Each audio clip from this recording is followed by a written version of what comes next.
Both got here on the 27th. Today is the 5th. What are your thoughts about Egypt so far? Or, for our time? Let's play back a little bit. Um, wow. From day one, it was a hell of an experience. Hell of an experience. Watch out for the grifters. They abound. Finding out, finding out that the airport taxi is $6, not the $40 that we got charged by the bullshit ass tour guide promoter. Yeah, they kind of go out of their way to tell you, like, don't talk to locals and, like, scare you. Don't use Uber. No, don't get a taxi, this and that at the airport. Just so they can, like, charge you an American price for a service that on the street costs $6. Yeah, but I was tired and I should have known better, so I blame myself, for the Uber. Mm. The tour thing, that was out of my hands because you had already did that, but I kind of knew better than that from my research, but I just went with it. Mm-hmm. But yeah, for anybody coming to Egypt, Uber is safe and reliable, and I would say the drivers that we've had to a man were excellent and very, very honest Egyptians. Yeah. Super honest. Yeah. Even to the point of inviting us into their home. Mm-hmm. You know what I mean? So. And, like, when we were out with the driver as opposed to the tour guide, the driver was kind of going out of his way to keep us out of tourist traps, to get us a regular price for things. Definitely standing up for us. Yeah, whereas the tour guide, they kind of steer you into the situations that you will get taken advantage of. Yeah, that's their job, to help each other out. Yeah. They're like a big cabal, a clique. Mm-hmm. You know what I mean? But I want to get away from the thieves and the assholes around here. I want to kind of drift away from that part and get into the meat of our vacation. It's a life-changing experience. You know? So I really feel like, because I've been around Africa for a while now, mostly Eastern and Southern Africa, so this is my first time coming up north up here, but I feel like you need to come. You need to come. You need to get to Africa, my people. You know what I mean? Make sure you bring your black ass out here and enjoy and get some of the heritage that we helped create, Mm-hmm. Get into that and enjoy it, because it's something special, and it'll change you, and I would say bring your children with you. Yeah. Bring your young children with you. Let them see. Mm-hmm. And then when you get to these artifacts and you're looking at them, keep an eye on the darker people that you see in these artifacts, because they are represented. They are well represented here throughout. Mm-hmm. Throughout. So look at that and make sure that you're aware of all that's going on with that, because it's there for you to see, plain as day. Also, as far as the young kids thing, I feel like that would be transformative for a young person. Like, of course, a little kid that's not going to remember, probably not, but I'd say maybe 7 to 12, it would be very, very, especially for a black kid, to come out and see this part of the world. Me growing up, like, okay, I have parents and stuff like that. I was pretty spoiled, but the areas I grew up in, like living in South Central, living 115th and Avalon and Watts, like, the mentality of things is that we have it the worst, so it justifies us acting however we want to fucking act. Rob, steal, whatever. And growing up that way, even though I have things, like, I'm not rich, but, in comparison to a lot of people I grew up with in those areas, it's like, oh yeah, Tam, you have more.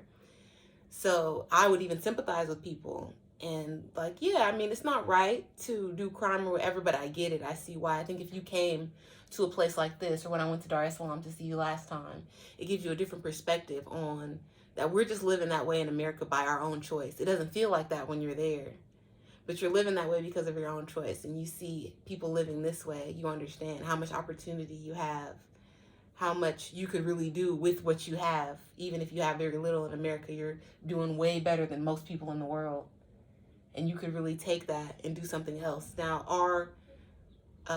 goal, I think, is because it's what's pushed in our face, is always rich. Like the poorest black person wants to live like the richest white person in America and have what they have. But if you get to know those people, like I've been fortunate enough to go to schools with those type of people and all that. What they don't have is family. What they don't have is a lot of pride and self-respect, self-love.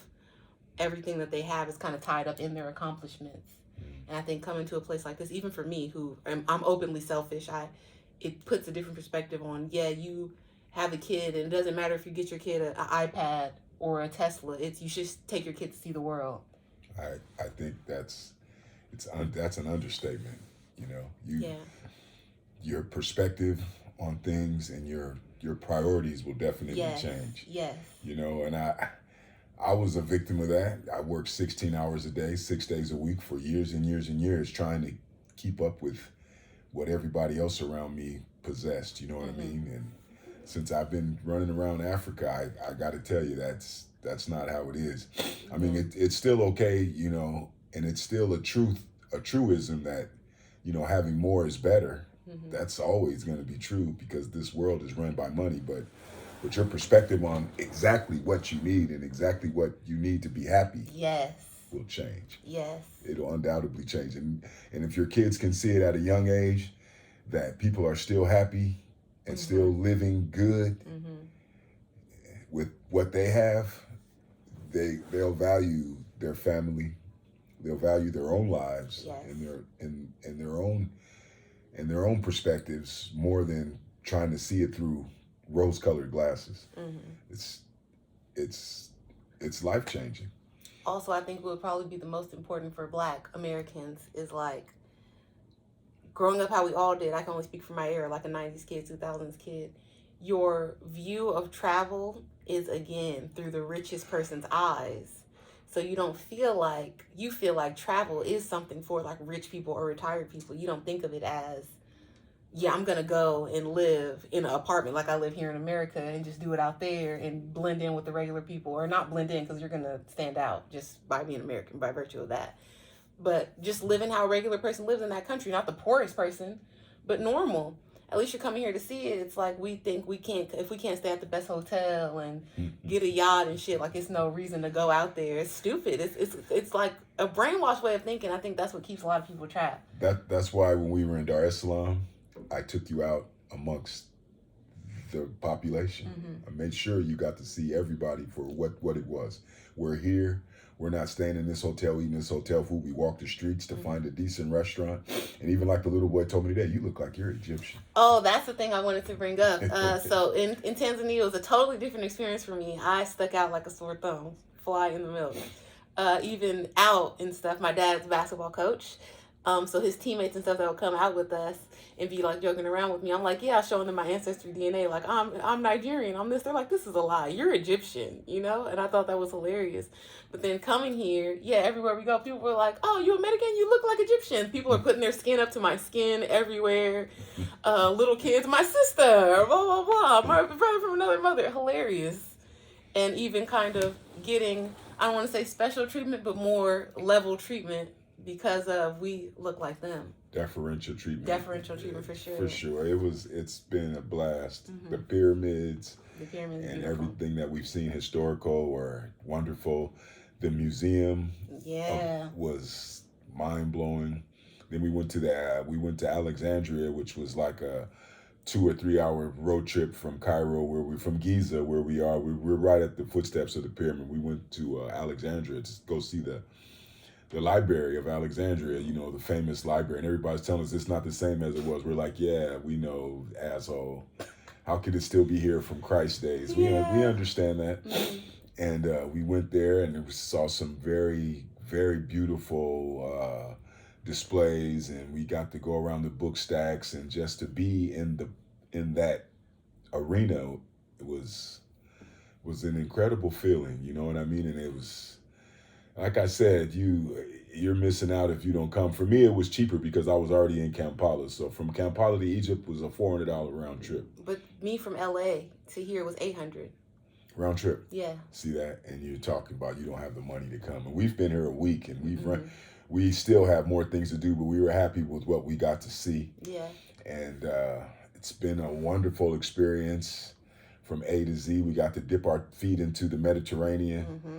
and just the experience of being around other Africans from who are like us, and it's been mind blowing, and I feel like if you don't get to come and see it, then you are missing out on something major in your life.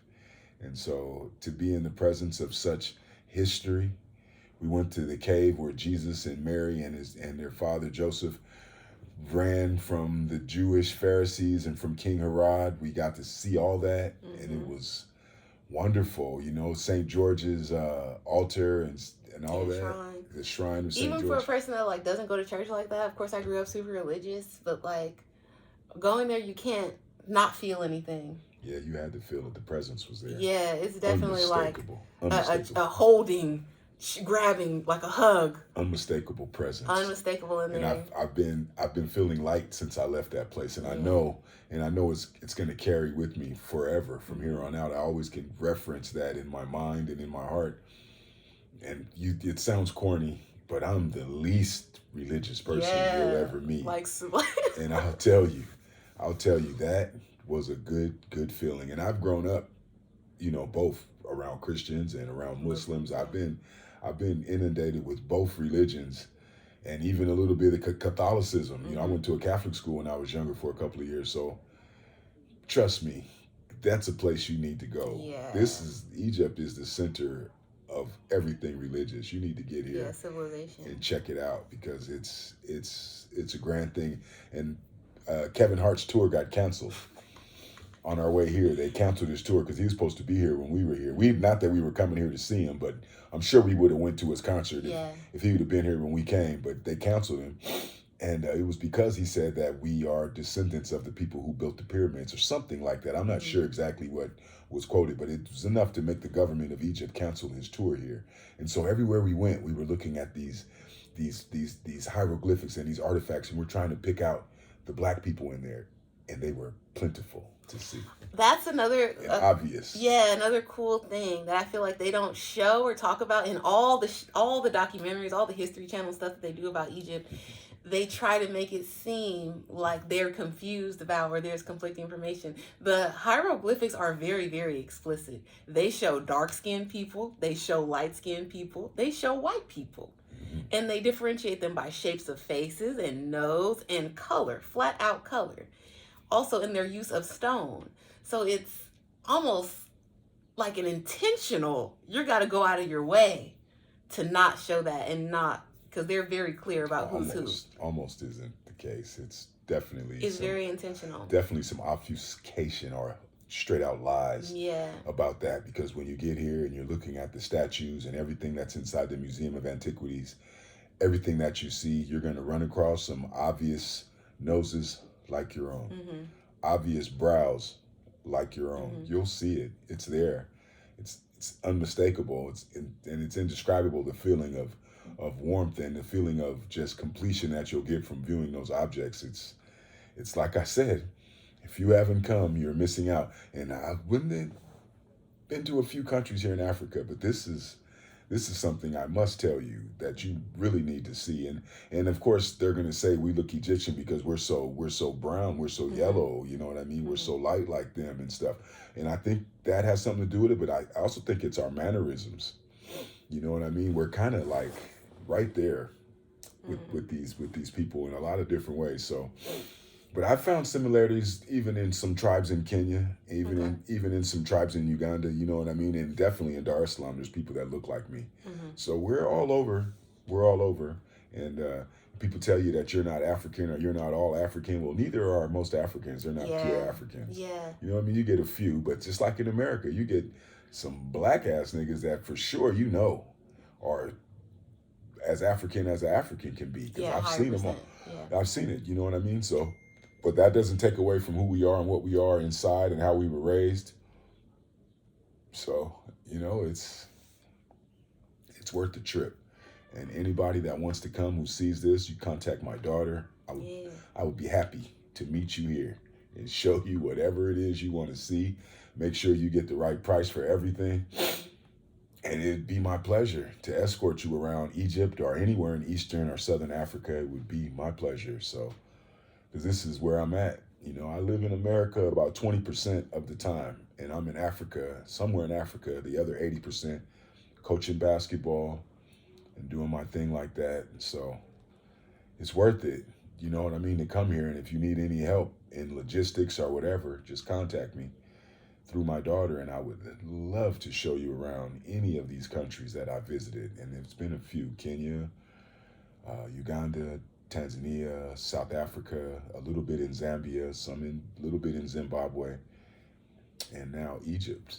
So. What about the pyramids? How did you feel when you saw the pyramids? Ooh, man, I stood and gazed at the Sphinx for about 10 or 15 minutes. Had to be left alone and stare at that, because that's the image that you see that sticks in your mind the most. One thing about the Sphinx, it's not as big as you think it is. It's not nearly as big as those pyramids. You kind of think in your mind it's as big as the because pyramids. of the picture. They take the pictures from the front. Yeah, it's not as big as the pyramids. No, it's like me tantamount to when people have those lions on their fence and then the house behind. Yeah. That's how it is. The Sphinx is the lion in the front yard. Yeah, compared to the pyramids are ginormous. Also, what we were talking about a lot, even with the first day when we had the tour guide, is if they were going out of their way building all of these huge monuments to death, I cannot imagine how sick like their palaces were, how huge their houses were. Gotta be crazy. It has to be crazy because just the size of the statues and the size of the paintings and stuff that they had inside their houses, that they have like in the museums, you gotta have a big ass house to fit that. Bigger than the whole front facade of your house. Yeah. Your entire house. Yeah. So where was that hanging at? Mm-hmm. The fuck, that shit is huge and it's gorgeous. Yeah. It's so gorgeous. Just I'm a very much of a wordsmith. I like to pride myself on that, but that stuff defies description. Mm-hmm. You have to see it. Defies description, and I just, you know, I think that people, you know, just to bring up a name that, because, you know, I had to bring it up. I think like people like John Morant, with the stuff that he's going through right now, he needs to bring his ass on a tour of Egypt, a tour of Africa. Yeah. Fly through here, my nigga. Check this shit out, and when you get back, your attitude is straighten out about all that, those games you're playing with yourself. And that's really, I think, any black person with a lot of money. And don't come through here with the money, spending all your money and being first class. Yeah. Come through here as an economy tourist. Get down dirty with it. Walk the streets. Walk the streets. Eat some street food. Go to these restaurants that these common people spend their money at. Don't go to the Ritz Hilton. Don't do all that. Be in the mix. And you will go home, you'll be a changed man. You'll feel very different. You will feel very different, and you will feel very blessed. Yeah. With what you have. More blessed. I know it's hard to say that you'll feel more blessed than signing a $250 million contract, but it puts things into perspective gigantically. And I just feel like brothers need to come and see this, you know what I mean, and see how it is, you know what I mean. And the thing that they say about us African descendants and us people in Africa, that we don't take care of our kids. All you see is families together out here. All you see is fathers, daughters. All family is a hugely important thing here in Egypt. And what you would think, or at least for me in America, being a woman, is like, okay, one of the big reasons I turned 30, that's why I came here. I don't have kids, and people give me a hard time about that in America, but it's like, I didn't grow up, you know, my parents, they broke up, they were young. So I grew up primarily with my grandparents. So I really value that relationship of man and a woman. Even if you guys aren't perfect, you guys don't get along all the time, I can see the difference in the house between me living with my grandparents and then me living with my mom and she's by herself, and then living with my dad and he's by himself. And being here, or, you know, being around in America, I work with a lot of middle-aged women and stuff, and it's like, they are the center of their family. They do everything. They have to cook, they have to clean, they have to organize things for the children, they have to plan for the future. They have to, it's like the husband, if there's a husband, he simply lives there and contributes with money. It doesn't really go farther beyond that, because in America, it's like not manly, you know? I've even heard husbands tell their wives, you know, well, you're like the primary parent, you know, so I got these Disneyland tickets, or but you take them, right, sort of shit. We're here. I see men going to pick their kids up from school. men walking in the street with their holding their baby and trying to check their son and blah blah blah, because the wife might be elsewhere. The wife is picking up the food for the evening, or she's out working or doing something else, and it's more of a group effort. So it's even in the Muslims, where we would look at them in America like, oh, like they're being treated badly and all this by their husbands. Just because I can wear what I want, she seems to be getting treated way better and getting helped out and being put on a higher pedestal than the wives and stuff that I see in America. It's true. It's a double-edged sword. So it's crazy. Don't think that it's all Sharia law everywhere you go in the Islamic world. It's not like that. It's not like that. These women have plenty of freedom. You've seen plenty of women driving with hijabs on here. Yeah. Plenty. In the museum, I'll put it in. There were some women working on some archaeology things with the full hijab and the face and the niqab, like, but they're modern women. They're out working. They work at the museum. That's an educated position. That's a good job. So, just your perspective about things in dynamics, relationship dynamics. It'll twist it up for you. Yeah. You might leave a little confused, but you'll be better off for it. Definitely. And I have to say again, these artifacts and these things that you're seeing is, oh boy, traveling is the fruit of life. Yeah. Nothing makes more sense than traveling and bringing your children along with you. I'm fortunate to have a daughter who has a travel bug, so she's been a few places with me. I need to take her a few more places, you know what I mean? And not take her, but just meet her, because she's actually meeting me, because I'm in Kampala, so we met here in Cairo for her birthday, and it's been a blessing, and I'm very, very lucky father. So you guys, don't give up, don't trip, just hang in there, and you're having trouble connecting with your kids and all that, just stay with it, because you always have a chance. Just stay positive.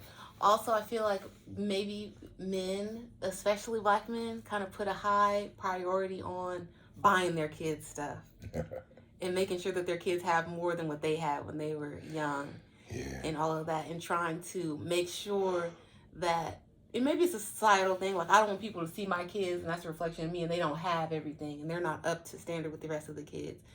And it's like you do that, and then, because I was raised like that, I was the only child for a long time. I'm the high level of spoiled.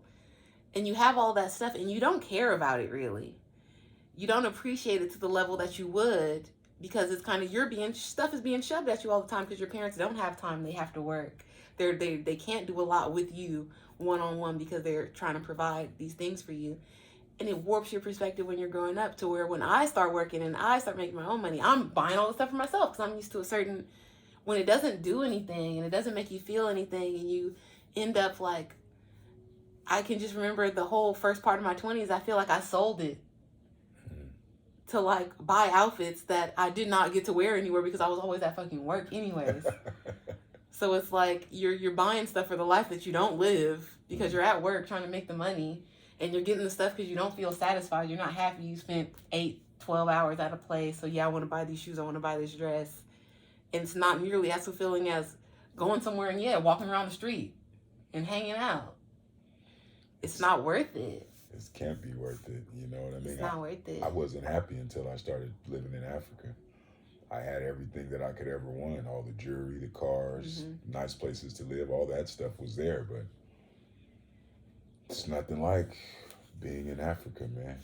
It's nothing at all like it. So you need to come and check it out. Not just Egypt, but any place that you can go in Africa. You need to come and immerse yourself in the culture. And like I said, don't necessarily stay at the best hotels, even though you can afford it. Don't do it. You know what I mean? You should be using your money more so for security than accommodation. Right. Just make sure everything is cool around you. And a lot of places in Africa that you go to are super secure. But you don't have to worry about it. You know how we are.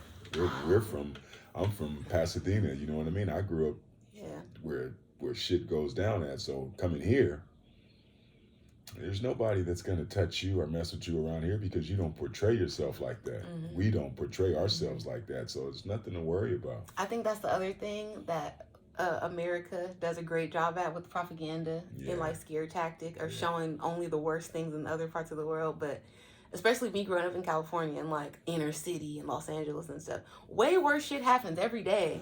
Way worse things have happened to me personally in America than have ever even come close in a foreign country. Like a regular person isn't out here with a gun. No. You know, a regular guy isn't out feeling on girls and being a creep, and you don't got to get worried about going outside at night and you're going to get raped or something like in America. It's not like that at all. It's highly unlikely.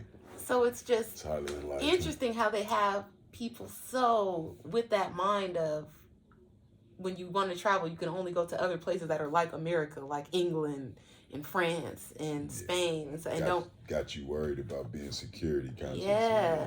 And that's the least of your worries around here. Mm-hmm. You know what I mean? So, just take your time when you're picking out places to eat. I can guarantee you that. You go ahead and search out for exactly what you want and then talk to the man. Today we went and got a hell of a meal. My daughter said that would have cost her $40. Yeah, we got 2 kebab plates. I eat at this place called Elias Pita in Riverside. I'll put it in. You want to eat there? It's delicious. I got that for $7. So it's like, yeah, it was delicious. You just can't, and you don't need a lot of money. We've been here for a week for basically $1,000. Yeah, a little less even. Yeah, and went everywhere. Ate out for every meal. Got a ton of like stuff to take home, souvenirs. Yeah, I would say it was a little less than $1,000. I thought you were including our airfare. I know that we haven't spent more than $300 or $400 on the streets. Oh, I have a list too, so maybe I'll put it in because I've been keeping a list of all the stuff that we bought and our rides and all that. So I'll do like a real total. Yeah, it's not. Yeah.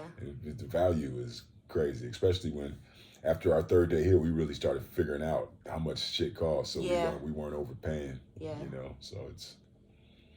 And just waking up, and I've gotten to wake up and see the pyramids every day for like 6 days. Yeah, that's cool. They're right outside our window. Yeah, it's pretty insane. Amazing. It's amazing. Then we got to cruise on the Nile. Yeah, I danced with a belly dancer. I'm definitely putting that video in. They drugged me up on stage to dance with the belly dancer who had more belly than dance. Oh, jeez. But the whirling dervish guy shut the place down. The whirling dervish. You ain't seen no shit like that. This dude spinned around like a top for about 30 minutes, and I don't know how come he didn't vomit or fall down. I felt like a bad person because I'm like, he's going to pass out. Like, this motherfucker was... Got dressed, undressed, folded up his outfit. Lights, cameras, action. It went down. I was most impressed. I've been to many circuses. This nigga was... Barnum and Bailey ain't got nothing. Ain't got shit on him. He was center ring. Trust me. He was center ring action. I loved it. That was the highlight of the night for her. We went on a Nile cruise for her birthday dinner. It was great. You know what I mean? The whole atmosphere was great. There was a few Americans in here. Yeah. But, man, I could tell you black people, when you be in foreign countries and you see another brother, style up, say what's up. Because I've been talking to niggas the whole time I've been here, man, and getting ignored. I don't know what the fuck's wrong with these motherfuckers around here. I'm trying to explain to him that, like, my dad is a little bit older. He's outside in the 80s and 90s times. And as a 2000s, 2010s kid, we don't speak to each other in America. So you got to speak to black people when you see them in the streets, man. No, we don't do that. Say what's up. What's up, G? What's poppin'? That's how we get down, man. These guys out here, and I don't even know. I don't think they're my age. They look like they're my age, but I doubt it. No, they're young. They're younger. Yeah, but so it's like, we don't speak in America. That's not what we do. What's up with that? Why are you trying to act like you a snob? We here in the same place. You definitely ain't on some Kevin Hart, Will Smith type money because you here with me. Yeah. So shit, might as well say what's up. We should all been sitting together. Get it poppin'. Let's team up. I guess they got enough of that shit where they come from. So we need some more brotherhood on the continent. When y'all come out here, act like be on code, as Dr. Umar was saying. Be on fucking code, huh? For sure. Click up. When I'm in East Africa, though, when they see me, they definitely... I seen this nigga from Chicago. He was buying me tequila shots all night. I had to slow his roll. Ooh, I left out the club. I had to go. Usually I take bodas. It's a motorcycle everywhere I go because it's like $4 you can get from LA to Pasadena for like $2.50. You know what I'm saying? So I'd be jumping on the back of that, but he had me so faded I had to call a cab. I was like, like, oh my. Oh, that's the other thing. Don't be put off by the transportation because it seems crazy how people drive. What I can compare to that American will understand is like Mexico, how people drive in Mexico. Don't be afraid to get in like a tuk-tuk, and I'll put a picture of that so you can see it. It's super cheap and it's fast, and you're in the same situation you would be in a car. Yeah, it's all good. Don't worry. Motorcycles. I'm not too fond of the motorcycle thing because there are no doors on it. Yes. But I see women and children on motorcycles, ladies in dresses riding side saddle. With 2 kids, one in the middle and holding a newborn in her arms. Yeah, sandals. Doing about 70 kilometers. On the freeway. Getting it. Hey, people was crossing the freeway by feet around. Yes. And see, on the first day, he's judging me. Because I'm like, what are they doing on the freeway? He's like, they're trying to get a ride. Then when we were going to Alexandria, he saw them just wading across the freeway. He got upset too. Like, what are they doing? Niggas was doing 90 miles an hour. This motherfucker standing in between cars like, what the fuck? Oh, but that's the culture here. That's how they cross the road here in Egypt. Ain't no stop signs. Ain't no stoplights. No it's crosswalks. Just a mere suggestion. Yeah. I have not seen one crosswalk. Ain't no crosswalks painted in the street. Just get over there. That's what you're trying to do. You'll make Cars will try to they'll try to give you a little pause in their action so you can get on the cross. But I haven't seen nobody come to a complete stop. Very few. So So watch your ass. But once I seen the kids and the babies, the kid just held up his water bottle today, like, hold on, here I come. Yeah. Little tiny, I'm talking about 7, 8-year-old niggas walking through traffic like it ain't shit. That's another, like what I would say is like a modicum of safety to me. Damn. Is that in America, at least my parents, they would never let their daughter out by herself at 10 at night at like 10, 11 years old to do anything. Oh, yeah. And out here you'll see 2 little girls, Hello Kitty shirts, pigtails, out walking like they're going to get food or something. They got backpacks on and nobody's bothering them, no one's talking to them. Ain't nobody messing with nobody around here. You'll get your head cut off fucking with you. You can't do that around here. This society is not gonna go for that shit. Yeah, it's safe. So that's the thing about being here, you know what I mean? They got a nice police presence here in Egypt too. Yeah, for sure. You know what I mean? So Gats out. Oh yeah, they got the machine guns. They got and then if you are like a little bit more a person that's like uncertain, unsure about things, every single thing that is a monument or a thing that tourists would go to, even just the area like that has hotels, there are police on the street, like police cars, maybe 1 or 2, and they're like 6 per car. So even if something did happen to you, a local did something you don't like or whatever, you could immediately just walk up to the police and point at the person because they're steps away from you, wherever you are. Yeah, it's going down. You know what I mean? Yeah. Don't worry about that. And it's a Muslim country, so they ain't selling alcohol everywhere. But they got this delivery service called Drinkies. A Drinkies endorsement. And they will bring it right to you, baby. Yeah, they'll deliver it to you. Don't get the 10% beer. Got my mouth tasting like sandpaper now, and that was like 3 days ago. Yeah, Christian part of town though, you can do what you want. You can drink, you can chill. Yeah, But the Muslims, they ain't playing that with you.